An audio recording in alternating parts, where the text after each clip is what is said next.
quando foi que você começou com a luta antifascista, antirracista? Ótimo, Então, boa vamos pergunta. conversar, né, sobre Vamos lá. essa causa que você sempre luta, né? A gente estava conversando em off aqui também. Então, é bom as pessoas saberem o quanto você luta por essas causas.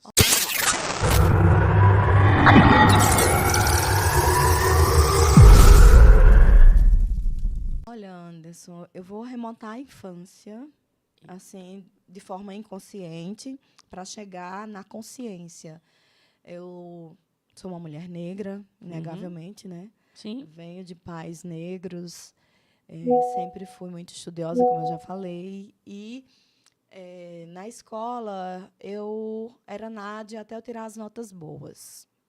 Então já tinha que hoje a gente então eu deixava de ser Nádia para ser aquela negrinha. Tirava notas boas, tinha os ranqueamentos bobos que ia fazer o melhores da turma, né? Geralmente quem tem as melhores notas, melhores comportamentos, eu sempre fui aquela certinha, comportada, silenciosa, sempre sentei na frente porque eu queria aprender, eu sempre tive um desejo enorme por aprender coisas. Para mim é fascinante aprender coisas. Então começou dali, cabelo crespo, né?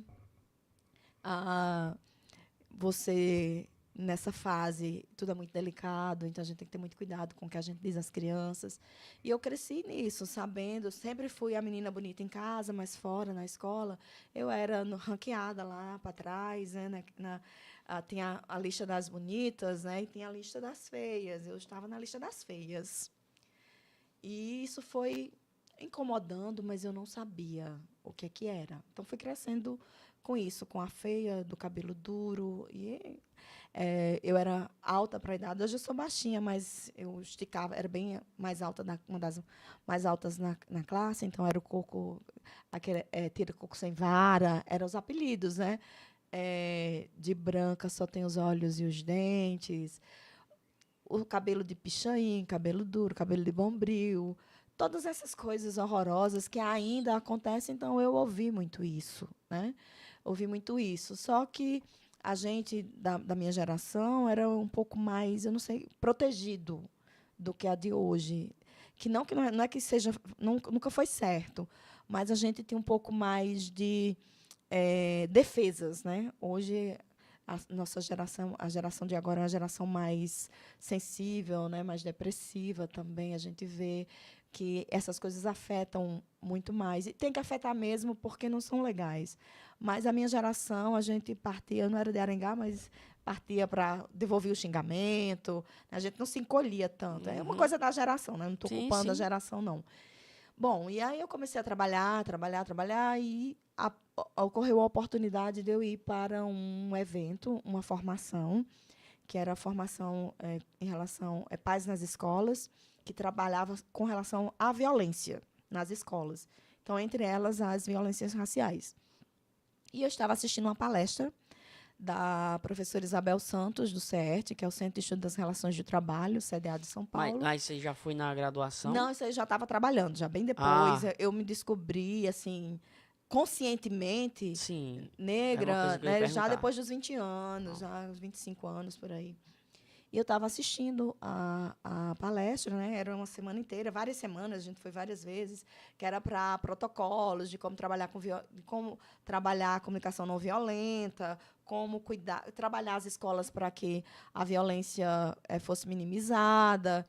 E a gente tinha muitas oficinas, workshops, muitas palestras sobre como experiências de outras escolas, do Rio de Janeiro, principalmente, como que elas enfrentavam a violência dentro das escolas, para a gente voltar e capacitar as escolas para lidarem com as violências.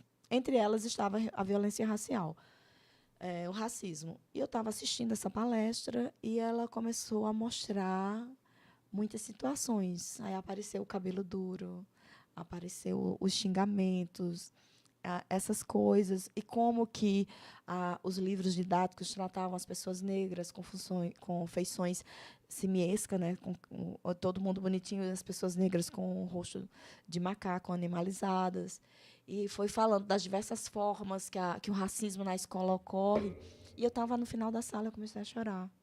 porque aquilo tudo era para mim, eu estava revivendo os xingamentos, perder o nome porque você tem aptidão, porque você tem inteligência, porque você consegue ficar entre as melhores notas da turma, eu sempre fiquei.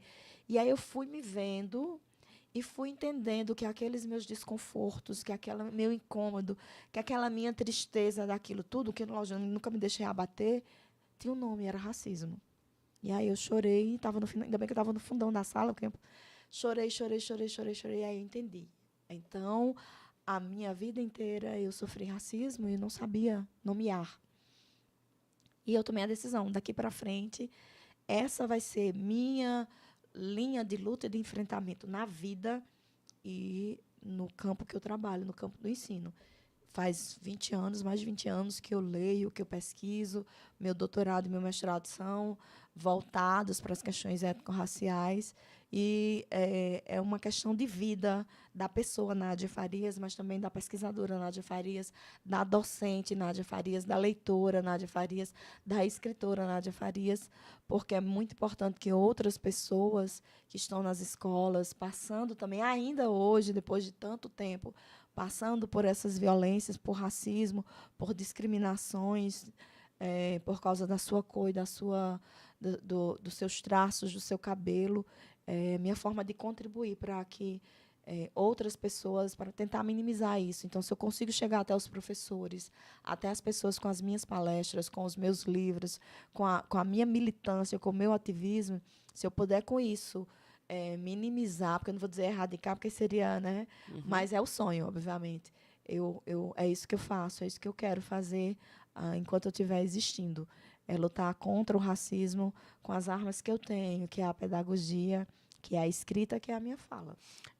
E esse é só mais um trechinho do nosso último Pode Conversar, realizado sexta-feira. Se você não é inscrito, já se inscreve aí no nosso canal, deixa o like e aciona a notificação no sininho para não perder nenhum conteúdo como este.